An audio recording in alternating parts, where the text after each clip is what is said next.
"You're in the wrong place, ma'am. This ain't a tourist stop." The young soldier's voice rang out with amused disbelief as the small woman stepped through the double doors of South Ridge Training Facility. Just past 800 a.m. A few of the other recruits chuckled behind him, arms crossed, eyes scanning her like she didn't belong. She didn't answer. She didn't flinch. She just kept walking. Slow, steady, until she reached the front counter. There was something quiet about her presence. Almost too quiet. She couldn't have been more than 5'2", with long, black hair pulled low into a loose tie and a silver windbreaker that looked like it belonged to another decade. She wore plain jeans and a pair of worn-out leather gloves, the kind you'd expect to see on someone who worked with their hands. Slung over her shoulder was a faded leather bag, soft, battered, and heavy with time. Her name on the registration form read, Claire Hollis, age 35, civilian. She handed over her ID to the young intake officer, Corporal Lane, who looked to be no older than 23. "Recreational shooting?" Lane asked, glancing at her over the rim of his coffee mug. "Yes," Claire replied gently. Her voice was calm, almost apologetic. "You ever fired anything before?" he said, smirking. Claire tilted her head and offered a polite smile. "Not as much as you'd think." That was all it took. Behind her, a group of trainees couldn't hold it in. One of them, Private Jensen, fresh out of Fort Benning, nudged the guy beside him. "If she even hits the target, I'll scrub latrines for a month." They laughed harder this time and louder. Claire didn't turn around. She just moved to the back of the line, hands resting on her gloves.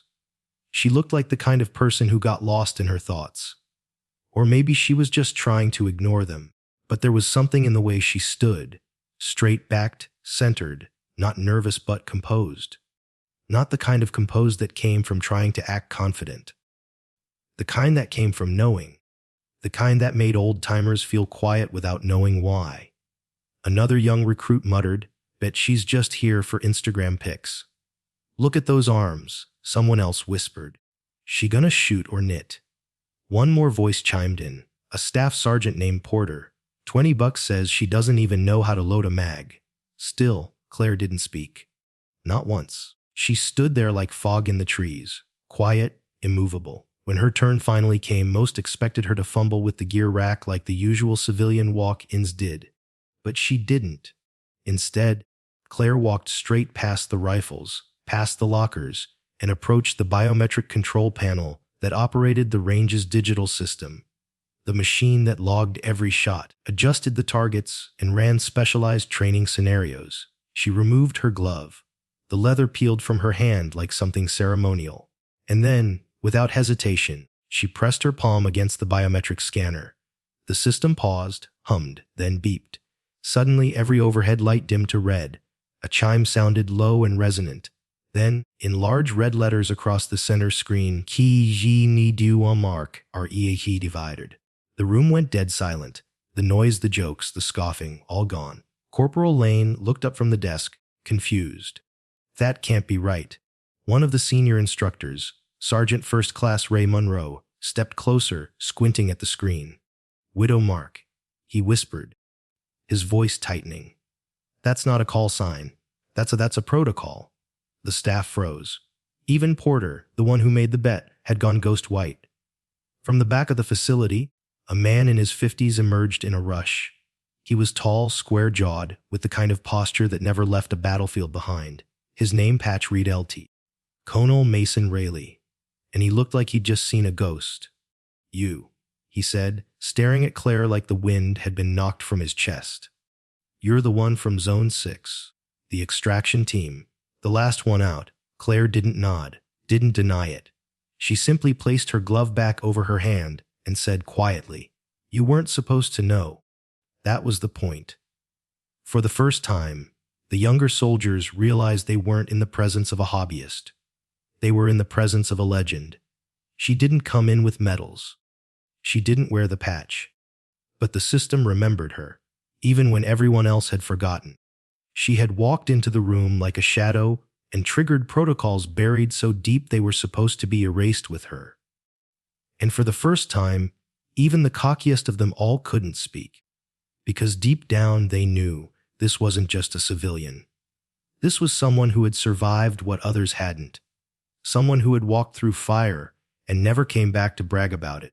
She didn't need to prove anything. The system had already done it for her. The control panel flickered. A low mechanical chime echoed across the room, too sharp to ignore. Most of the young recruits barely noticed Claire approach it, still too caught up in their own amusement. But when the lights shifted to red one by one, heads began to turn. "Please scan hand for access." The display read in clean white letters. Claire, calm as ever, pulled off her other glove. The leather was thick, stained, and molded to the shape of someone who'd worn it for decades. Her bare hands told their own story. Faint scars ran across her palms, and the skin bore the calluses of someone familiar with steel. Cold nights and long hours with no backup. She placed her right palm flat on the scanner. The machine hesitated. A beep. Then everything changed. The lights dimmed again, not accidentally this time, but as part of an automated sequence. Emergency strobes lit red along the base of the walls. The touchscreen flashed once, then twice, and then, in block red lettered LLX again we adu amar ka vidai ba auji and uramadi ch kaframadi state us clsifidida ccs resti to dead silence. The hum of air conditioning was suddenly the loudest sound in the room. Even Sergeant Porter, who just bet $20 she couldn't load a magazine, froze in place. He blinked at the words on screen, processing but not understanding. The other soldiers stood stunned, their eyes moving between the terminal, the red warning lights, and the quiet woman who had triggered them. No one moved. No one dared breathe too loud. Corporal Lane spoke first, but it wasn't bravado anymore. It was a whisper. That can't be real. Widow Mark's a ghost story. Behind the registration desk, Master Sergeant Ray Monroe stepped forward. He was a veteran, 22 years in, with 4 tours behind him and eyes that still scanned exits even when standing still. And yet, right now, even he looked rattled. "I've seen that name before," Monroe muttered. "Back in Kandahar. It was a black file. One of those you're told not to open unless someone's already bleeding." Another staff member ran to a terminal, typing furiously. But before he could finish, a warning popped up. "CUI la violence of CENTACC says D. Colonel Mason Rayleigh entered the room in full stride. A few gray strands in his otherwise dark hair. Shoulders that hadn't slouched since the Reagan administration. And a look on his face like he'd just seen a ghost from a war that no one was supposed to remember. He looked at the screen, then at Claire. "You're Claire Hollis," he said, but it sounded more like a question. Her eyes didn't flinch. "I was." The room shifted. You could feel it. Like when a thunderstorm rolls in from the west and all the birds go quiet. Even the smell in the air seemed heavier. "I read your file." Really continued, eyes fixed on her. Or what was left of it. Redacted from top to bottom. They said the whole unit vanished. They were meant to. She replied, voice calm. That was the mission. Another officer approached, clutching a worn tablet. "Sir, the system's pulling up archive protocols. Some of these haven't been accessed in over a decade. Widow Mark's record is still active." Conal really rubbed his temple. It shouldn't be. That designation was supposed to be erased. Claire tilted her head slightly, eyes still on the red screen. Sometimes systems remember what people try to forget. The tension grew thick. Behind the recruits, others began to gather. Officers, instructors, even maintenance staff. Word had spread fast. Widow Mark wasn't just a call sign. It was whispered in places like Langley, Wright-Patterson, and JSOC bunkers in Kabul. Always in the past tense. Always followed by silence. Monroe stepped closer, voice almost reverent. "You were the one in Sector 6. The Red Extraction. Nobody made it out alive, except one." Claire didn't confirm, she didn't need to. The system had spoken for her. One of the young recruits, the same Jensen who mocked her earlier, shifted his weight, suddenly uncomfortable. The others, once loud and smug, now looked like schoolboys who just realized their substitute teacher had a Medal of Honor. Really pulled one of the techs aside. "Pull her full data, if you can. I want to know what we're standing next to." The tech tried and failed. "Sir, her record is segmented across 3 black, level clearance zones. I've never seen anything like it. Some of these files were locked under executive override. Another alert popped up on the main console. Mestawan Hisco RAT14 QB bait opiriawans KSULTRATO% for Farayandel units Zois. Hiag reski rise sa TLIT amakium Koentirolidi stitiusas ratarad pirasumid kia a hush fell again. No friendly casualties 14 missions, 0 support. That wasn't just rare. That was impossible. How? Someone whispered. How'd she pull that off? Claire's eyes flicked to the side, her expression unreadable. You learn to see death coming before it sees you. And when it does, you move fast enough that it thinks twice. A pause. Then she added even softer. And you never let it get close to your team. Connell really stepped forward again, slower now. Why come back? Claire looked around. Her eyes landed on the rifles on the wall, on the fresh-faced soldiers who hadn't yet learned how fragile life could be. Then back to the screen. I didn't come back, she said. I came to make sure I hadn't forgotten. Forgotten what? Someone nearly asked, but the question didn't come. Because by now, the answer was written on every scar on her hands and every ounce of stillness in her breath. The system chimed again. New protocols unlocked. Tactical scenario witted idabu and ayad archa ori zemakilas sifayad ineji emasielatios inabaudi. Rastritito luvial omugo puritars. Master Sergeant Monroe looked up in disbelief. I've never seen these options before. Not even when we trained the Delta instructors. Colonel Rayleigh slowly removed his hat. Because they weren't meant to be seen. And standing in the center of it all was a woman who was never supposed to return. Never supposed to be remembered. But the system hadn't forgotten. And now, neither would they. Claire didn't speak. She didn't need to. The screen had already done it for her. CL Sajid, why do Mark Reactivated was still glowing on the terminal in angry red letters, but it was the small line beneath it that froze the blood in Colonel Rayleigh's veins. Unit Imo Elf ECHO.USN. Sila Safidi O Sarvivars Contrafa RMD. A long, slow breath escaped his lips. He took a step back as if the truth had weight, and it had just landed squarely on his shoulders. Wolf Echo? Monroe whispered beside him, voice cracking like an old floorboard. They weren't real. They weren't supposed to be. They were, Claire said softly, breaking her silence. She wasn't bragging. She wasn't dramatic. Her voice came out like a steady drip of rain on an empty rooftop. Quiet, sure, and carrying the chill of 1,000 miles walked alone. We were real. Just not written down where anyone could find us. Rayleigh took off his glasses and pinched the bridge of his nose, then turned to her again. They said you were dead. I was, she answered simply. But you're standing right here. Claire gave a faint smile, the kind you give when someone finally catches up to a story you've been carrying for too long. Surviving and living aren't the same thing, Connell. The room had grown still. Not the stillness of boredom or routine. The kind of stillness that sets in when something sacred is happening. Even the young soldiers had gone quiet. They weren't mocking her anymore. They weren't murmuring. They weren't even blinking. Because what they were hearing wasn't just a story. It was a confession wrapped in history the Pentagon had tried to bury. Claire continued, slowly, not because she was unsure, but because some memories deserved to be laid down with care. I was the field commander of Wolf Echo. We were deep ops, sent into red zones. Places too dangerous for drones, places too dark for satellites. Our job was simple: go in, get the asset, get out. No trails, no traces. Colonel really nodded slowly. The casualty rate in those zones was over 90%. She looked at him unblinking. Ours was 0, 14 missions, 14 extractions, not a single teammate lost. That hit like a bombshell. Even Monroe, a man who'd served in Fallujah and watched entire squads get taken apart, had to step back. That's not possible, one of the instructors muttered. It is, Rayleigh whispered, still staring at Claire. If the person leading them is better than anyone else in the room. Then came the question everyone was thinking, but no one dared ask. Until Monroe finally did. What happened? Claire paused. Her eyes drifted to the corner of the room, to a wall no one else seemed to be looking at. Like something only she could see was standing there. We were sent to extract the daughter of a diplomat. Intelligence said she was being held in a hostile territory. Sector 9. Near the border. Her hands tightened slightly as she spoke, not with anger, but with memory. It was a trap. They knew we were coming.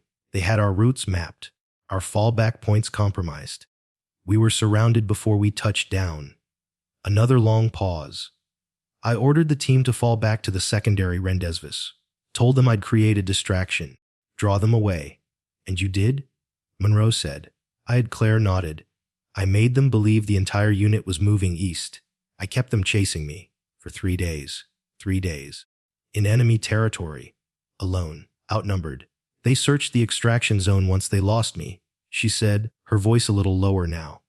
But then my team had already been lifted out. Safe. Every one of them. Rayleigh looked at her carefully. But you never came back to the rendezvous. No, she said. I couldn't. If I had, they would have tracked me. So I stayed out there, kept moving, vanished into the grid. The tech at the terminal was still quietly working, trying to piece together what the system was feeding him. Sir, he called out. I found it. The last mission file. It's fragmented but intact. Everyone leaned in as he read aloud. Mission extraction, diplomatic civilian asset, friendly casualties, 0 civilian casualties. 0 operator status, Pirosman Kie file status, Silos status, ELED Drala VL Oucherizer IN. There it was, in black and white. She had succeeded. She had saved everyone. And then disappeared. You were declared KIA in 2012, Reilly said, shaking his head in disbelief. 12 years ago. Claire gave a small nod. They needed the file closed, and I didn't stop them. It was cleaner that way. And since then, I moved, she said. No name. No rank, just made sure the skills didn't rust. Monroe whispered, 12 years. You've been walking among civilians all this time. I've been watching, she said. Waiting, listening, making sure I didn't forget what it feels like to protect someone. There was a long silence then. The kind that doesn't beg to be broken. Even the young recruit, the one who made the kitchen duty joke, stood stiff now, his face pale. His hands were clenched at his sides like he wanted to say something, but couldn't find the words. He finally managed, Mom, I'm sorry. We didn't know. Claire turned to him gently. Her voice was quiet, not harsh, not bitter. You weren't supposed to know. That's what made it work. And with that, the legend of Widow Mark breathed again. Not in books, not in speeches, but in the stunned silence of those who had mocked her and now stood in awe. And for the first time, they understood real heroes don't need uniforms. They just need enough breath left in their lungs to save one more life. The silence in South Ridge Training Facility lingered like smoke after gunfire. Claire Hollis stood still as the weight of her past settled around the room. 12 years of silence, 14 missions, 0 casualties. A name long buried under classified ink had resurfaced. Widow Mark, not because she asked for recognition, but because a machine remembered what people tried to erase. And yet, for all the awe, all the reverence now hanging in the air, one doubt remained, unspoken but still there, especially in the eyes of the younger soldiers. Could she still do it? 12 years was a long time. Skills rust, muscle memory fades. Even legends could grow old. Claire knew that look. She'd seen it before in barracks, in briefings, in the seconds before a green-eyed private followed her into places they might never return from. Doubt was natural, and it was always her job to make it disappear. I just want to check something, Claire said quietly, walking toward the weapons rack. What's that? Asked Colonel Rayleigh. If I can still keep 800-meter accuracy. Every head turned. 800. Sergeant Monroe repeated, his eyebrows raised. That was no ordinary shot. That wasn't for hobbyists. That was sniper-level precision. The kind of shot where the curvature of the earth, wind drift, humidity, and heartbeat all conspire to ruin you. And she said it like she was asking for a glass of water. Claire didn't reach for anything fancy. She picked a standard M110 DMR off the rack, a marksman's rifle used by mid-tier trainees. No custom mods, no hand-polished barrel. The scope wasn't even zeroed. She didn't adjust the optic, didn't test the trigger, didn't sandbag the rest. She simply stepped to the firing lane, set her stance, and brought the rifle to her shoulder. Her breathing slowed, long, deliberate exhales, like waves coming into shore. Monroe leaned in, whispering to Reilly, She's not checking the rifle, Colonel. She's checking herself. Claire's finger settled on the trigger. Crack. The first shot tore through the air, clean, sharp, confident. Target lit up on the screen's center hit. Distance edited 74 yards. A few recruits gasped. One instructor blinked twice, unsure if the system was malfunctioning. Crack, crack. One after another, 5 more shots followed. No corrections, no second guesses. Each one landed dead center, not just within the bullseye, but in the exact same space as the shot before it. The system beeped again, processing what had just occurred. Tactical pattern detected. Ghost pattern code ZO7. Shooter profile may tch a mark. Historical accuracy signature Alifarming. Conal really looked stunned. I've only ever seen ghost pattern mentioned in sealed sniper doctrine. That's because it wasn't a teaching tool, Monroe said slowly. It was a recording. From the one shooter nobody could copy. He turned to Claire. That was yours, wasn't it? She didn't smile. She didn't nod. She simply clicked the safety back on and laid the rifle gently across the table, the way a soldier might lay down a memory they'd carried too long. The range had gone dead quiet, but it wasn't the awkward silence of guilt anymore. It was the silence of revelation. The realization that they were in the presence of a warrior whose abilities weren't exaggerated, they were underestimated. Every person in that room had just seen the impossible made routine. No warm-up, no do-over, no second guessing, just precision, cold, clean, repeated. Then came the final blow. One of the training supervisors, Master Instructor Paul Hartman, a former Olympic team advisor, stepped forward. He had coached world-class shooters. He had written manuals on trigger control, breathing techniques, mental stillness. He took off his cap. I spent 6 months studying a technique known only by its code name, ghost pattern, he said. The data came from a set of unrecoverable training logs, and every trainer said the same thing: it was theoretical. No human could sustain that kind of consistency. He looked at Claire, eyes full of humility. But you just did? Claire said nothing. Instead, she stared downrange, not at the target, but at the space behind it, at something none of them could see. I don't keep medals, she said softly. Just habits. Habits that kept my people alive. A few soldiers had stepped away to search the system's archive, trying to confirm what they had just witnessed. One of them called out, "Sir, the data says her unit entered zones with 90% casualty rates." Another added, "They logged 14 missions. Not one friendly lost." One final line from the system appeared. Last known operator to survive Black Zone 9, Claire Hollis, widow Mark. File status presumed K-Date August 2012. 12 years of silence. 12 years of drifting through a world that had buried her name. And now, with 6 shots, Claire Hollis had rewritten that silence into legend. Private Jensen, the same one who had mocked her at the entrance, stepped forward, face pale. He didn't know what to say. Words seemed too small. Apologies felt insufficient. Claire looked at him and offered something even heavier than a reprimand: understanding. "You couldn't have known," she said. And that's how it was supposed to be. Monroe turned to Rayleigh and asked, "What do we do now, sir?" Rayleigh shook his head slowly. "We don't do anything, we remember. And we start teaching differently." Then he looked at Claire. "And we ask, humbly, if she's willing to leave behind something for the next generation." Claire didn't answer, but the look in her eyes, steady, unfazed, and timeless, said everything they needed to know. The last echo of Claire's 6th shot had barely faded when the system made a sound no one in the room had heard before. Not a beep, not an error code. It was a low chime, almost like a bell tolling in slow motion, solemn, final. The console glowed again, this time not just with tracking data, but with something far heavier: secure protocol. Widow Mark, full record detected. The screen changed, line by line. The room watched as the system, tied into long-forgotten archives, began uploading information no one had permission to access. The silence returned, but it was different now. No longer disbelief. It was reverence, awe, a dawning comprehension of just who had walked among them unnoticed. Sergeant Monroe stepped forward slowly, tablet in hand, sensing his clearance to the console. His security badge flashed yellow. Classified access granted, but even then he had to pause. "Sir," he said to Colonel Reilly, "I've got partial access, and you're going to want to hear this."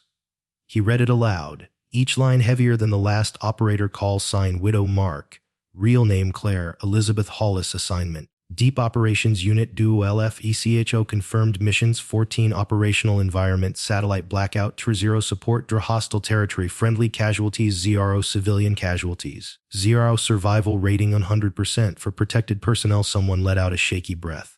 Even Colonel Reilly, who had led reconnaissance units in Iraq and coordinated classified response teams from the Pentagon, looked like he'd aged 10 years in 10 seconds.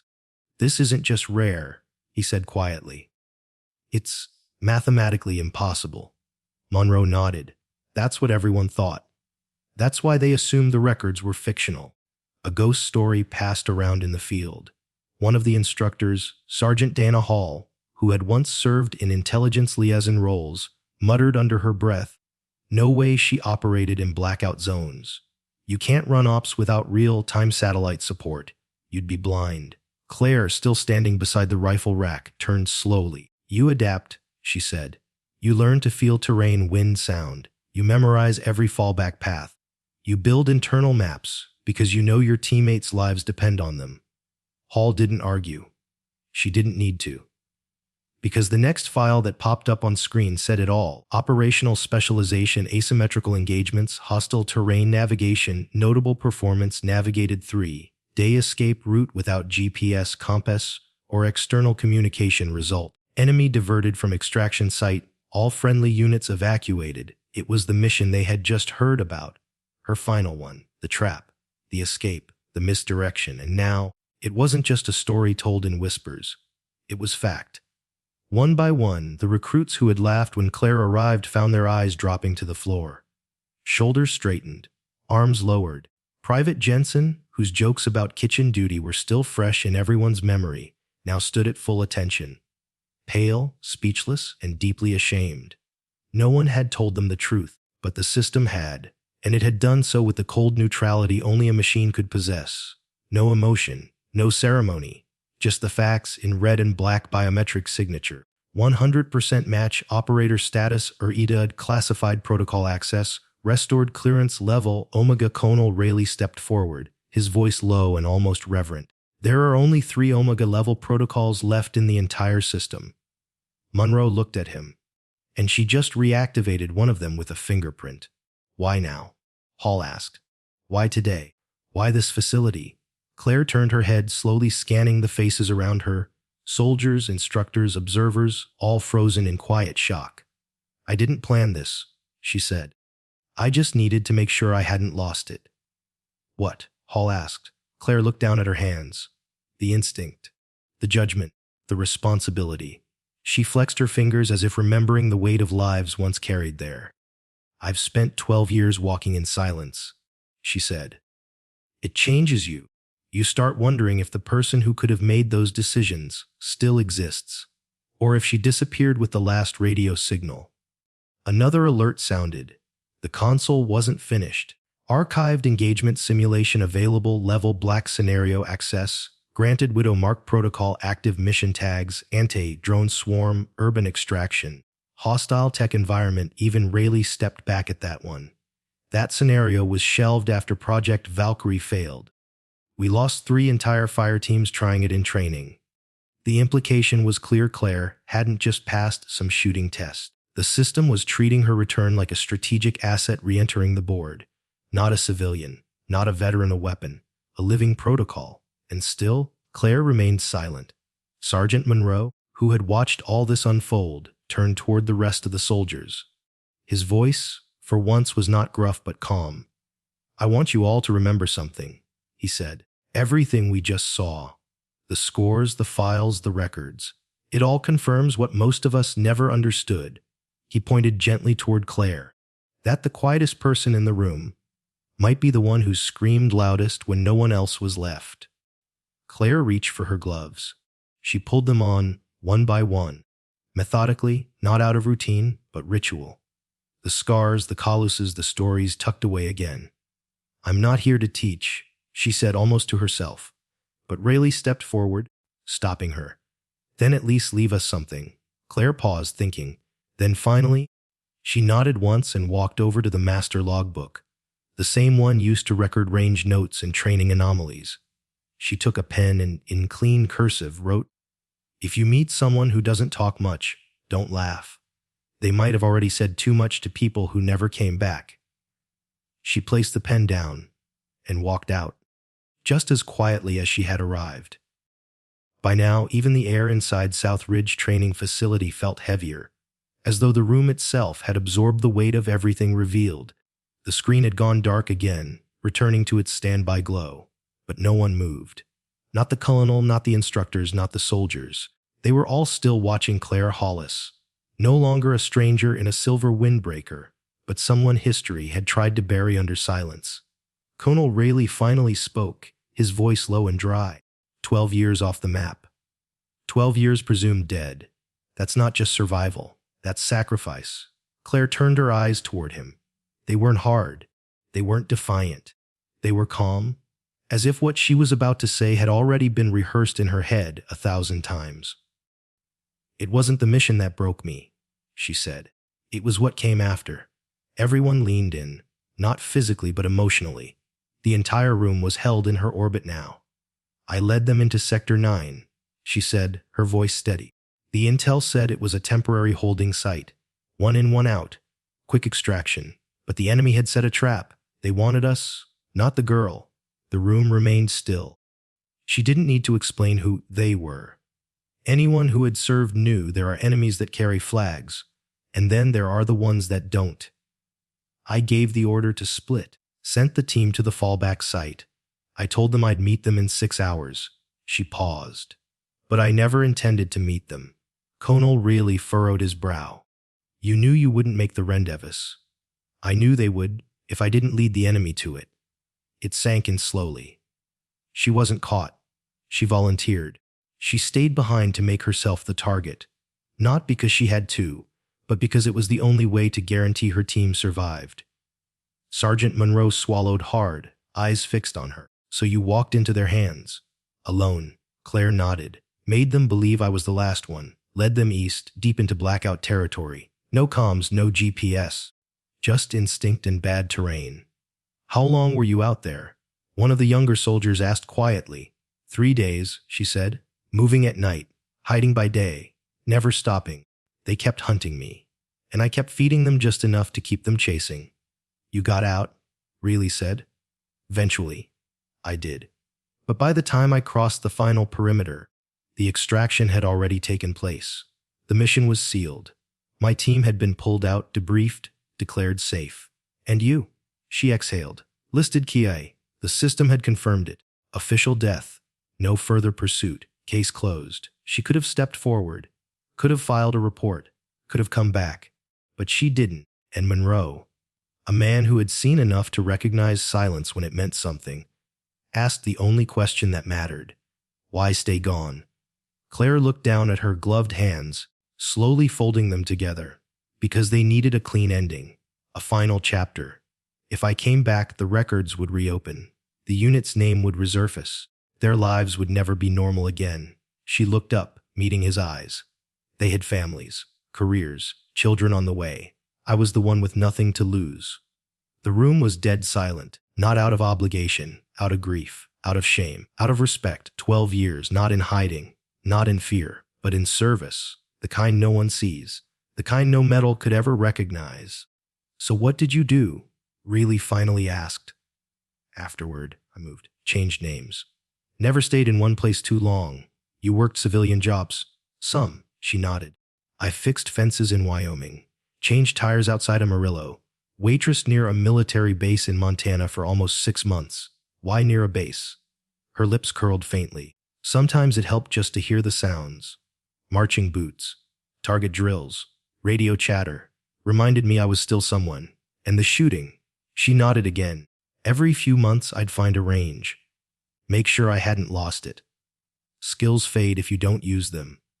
And you never asked to come back." "I wasn't needed," she said simply. "Not officially. But here's the thing about people like Claire. They don't wait for orders. They wait for purpose. And when purpose calls, even by accident, even through a misfired biometric scan, they answer." Monroe stepped closer, holding out the tablet with her full record displayed. You should take this. At least have a copy of your legacy. Claire didn't move. I never wanted a legacy, she said. Then what did you want? She took a long breath before answering, to make sure someone else got home. That's all she ever wanted. Not medals, not promotions. Not rank or reputation. Just the knowledge that her teammates had another day, another sunrise, another chance. And if that meant she had to vanish, so be it. Private Jensen, who had mocked her so carelessly just hours ago, looked like he was about to cry. He stepped forward, voice unsteady. Mom, I'm so sorry. We? I didn't know. Claire looked at him kindly. You weren't supposed to. She placed a hand gently on his shoulder, not as a reprimand, but as release. And in that one quiet gesture, every ounce of tension in the young man's frame dissolved. Because forgiveness, like sacrifice, didn't need to be loud. Then she turned to Conal Rayleigh. I don't need to be reactivated, she said. I don't need my name in the system. Rayleigh nodded slowly. What do you need? Claire looked around the room. At the recruits now standing straighter. At the instructors now humbled. At a facility that would never be the same. I just need to know that the next time someone walks in here, quiet, small, different, you don't laugh. You ask what they've seen. She didn't salute as she turned to leave. She didn't need to. Because everyone in that room, from the youngest recruit to the highest ranking officer, knew they had just met someone who had earned every unspoken honor the uniform could ever symbolize. Conal really stood silently, arms crossed, watching Claire Hollis from across the room. The room itself had thinned out. Most of the observers had stepped back, out of respect more than protocol. No one wanted to interrupt what they all knew was the close of something rare, something sacred. She hadn't asked for their attention. But now that she had it, no one could look away. Rayleigh finally stepped forward, his voice low, almost careful. You still have full clearance. We can reinstate your commission today if you want it. You'd be given rank, resources. You could train a new generation. Claire's response was immediate, not harsh, not cold, just final. No, She said quietly. He blinked. You sure? The system is already updating. You'd outrank half the base by midnight. She smiled faintly. That's exactly why I won't. Rayleigh exhaled and nodded, respecting her decision. But he wasn't done. Then is there anything you do want? Claire was quiet for a long moment. She looked up at the walls of the range, the rows of rifles, the racks of gear, the smell of spent powder still lingering faintly in the air. And then she spoke, not with hesitation, but with intention. There's something in the armory. Locker 7B. It's not a weapon. It's a keepsake. Rayleigh furrowed his brow, then turned to Monroe. See if it's still there. Monroe returned 5 minutes later with a small sealed case. He didn't open it. Just held it gently, like it was something sacred. When he handed it to Claire, there was a weight to it. Not in pounds, but in memory. She opened the case. Inside was a single bullet, polished but never fired. Etched along its casing were 5 words, Esavio in person, Teches Inauh. A few of the younger soldiers leaned forward to read it. Rayleigh stared at it for a long moment. What is it? A reminder, Claire said softly. She gently cradled it in her hand like an old friend. My team had this made after our 13th mission. We had saved a child from a village overrun by insurgents. No one expected us to come back. But we did, with her. She smiled, eyes distant. They knew I carried guilt, that even one death felt like failure.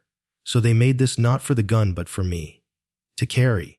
To remind me that sometimes saving just one is enough. She closed the case and tucked it into her jacket next to her heart. Then she turned to go, no ceremony. No grand exit. Just a quiet walk toward the exit hallway. But just before she reached the door, Claire paused. She turned, walked back to the front desk, and picked up a piece of blank range documentation. The kind used for sign-ins and rifle assignments. She uncapped a pen and, in a slow, deliberate hand, wrote the only legacy she would ever claim. It wasn't a list of her achievements. It wasn't a rank or a title. It was a message. If you meet someone who doesn't talk much, don't laugh. They might have already said too much to people who never came back. She folded the note in half and handed it to Sergeant Monroe. Keep it, she said. You'll know when to use it." He nodded, placing the note in his breast pocket with care. As Claire stepped outside, the wind picked up slightly. Not a storm, but a breeze strong enough to lift the edges of her jacket, revealing a patch sewn inside. It wasn't military issue, it was homemade. A simple cloth triangle, black, with a faded wolf insignia and a single stitch of red thread across the bottom, the mark of Wolf Echo. Most people in the room wouldn't have known what it meant, but Colonel Rayleigh did, and Monroe, and really whispered as she passed out of view. She never stopped being one of them. A week later, a small brass plaque appeared on the firing lane where Claire had stood. It wasn't official. It wasn't ordered. No ceremony marked its placement, but every instructor knew why it was there. It read CLIRLI's Moody Momu Mark, the one who needed no orders, the one who let no one die if she still drew breath. The culture on base began to shift in quiet, unexpected ways. Recruits who had once snickered at older civilians on the range now stood straighter when they spoke to anyone, especially the quiet ones. The jokes stopped. The silence was no longer awkward. It was respected. Private Jensen requested transfer to search and rescue. He told Monroe, "If I can bring back just one, I'll be proud." Sergeant Dana Hall started leaving a small folded note in the new cadet folders. "Don't underestimate the quiet ones." And Monroe, for his part, kept Claire's note tucked inside his range manual. Whenever a trainee sneered or questioned someone's presence, he'd pull it out, let them read it, and say only one thing. She earned that silence. As for Colonel Rayleigh, he submitted a classified memo through deep protocol channels, not requesting her return, but advising that if anyone ever fit the widow mark profile again, they be treated with the highest respect. He received a one-line reply from an undisclosed agency. "Understood. There are others. We're watching. Somewhere out there, Claire Hollis still walks. Not in uniform, not in rank, just as she always was, between the world and its darker corners, not waiting for thanks, not demanding recognition, just carrying a single bullet, engraved not with vengeance, but with a vow, save one person. That's enough." It didn't happen all at once. There was no base-wide announcement, no medal ceremony, no follow-up interview. Claire Hollis walked out of South Ridge Training Facility the same way she entered, quietly, unarmed, unnoticed by anyone who hadn't witnessed what took place in that range bay. But for those who did, she never really left. 2 days later, the training supervisor, Sergeant Dana Hall, asked for a favor, a small plaque, no budget, no brass polish, just something modest, respectful, and permanent. The request went up the chain and didn't come back down. No one objected. Not this time. A maintenance tech installed it at 0600, just before the morning drills began. It was bolted into the wall just above firing lane 3, the lane Claire had used. The plaque reads CLIRLI's Wadu Mark, the one who needed no orders, the one who let no one die if she still drew breath. Nothing more. Nothing less. No rank, no branch, no awards, just truth. It didn't take long for the story to travel, not in the news, but in whispers, in off-the-record briefings, in quiet conversations at barracks tables after hours. Someone would say, "Did you hear about the woman on lane 3? And someone else would answer, "Yeah." But it wasn't just about the shots. They were right. The truth wasn't in the 6 perfect rounds Claire had fired. It was in the way she didn't gloat, in the way she forgave the kid who mocked her, in the fact she asked for nothing but a keepsake bullet and a folded slip of paper. A woman walks into a military training range as a civilian, gets laughed at, doesn't say a word, then unlocks protocols no one had clearance to see, fires tighter groupings than any instructor on staff, walks out without reclaiming her rank or name. That kind of story doesn't just fade. It reshapes people. Private Jensen, who had once joked about kitchen duty if she hit a target, never made another joke at someone's expense again. He stopped using the word civvy as an insult. He volunteered for a 6-month rotation in search and rescue. And during his last mission, when they pulled a frostbitten hiker from the Rockies in a blizzard, he whispered to the unconscious man as he loaded him into the helicopter, "That's one. That's enough." Sergeant Monroe kept the handwritten note from Claire in his range journal. He laminated it, not for protection, but because every few weeks, A new recruit would laugh a little too loudly at someone's appearance, or sigh when an older visitor asked to use the range. And Moreau wouldn't raise his voice. He wouldn't threaten them. He'd just unfold the note and say, "Read this, then go apologize." And they always did. Connell really submitted his report to a buried agency no one talked about. He didn't recommend promotion. He didn't ask for honors. He just wrote Operator Claire Hollis, formerly presumed Kie, reappeared at South Ridge Training Facility. No reactivation requested. No records updated at her request.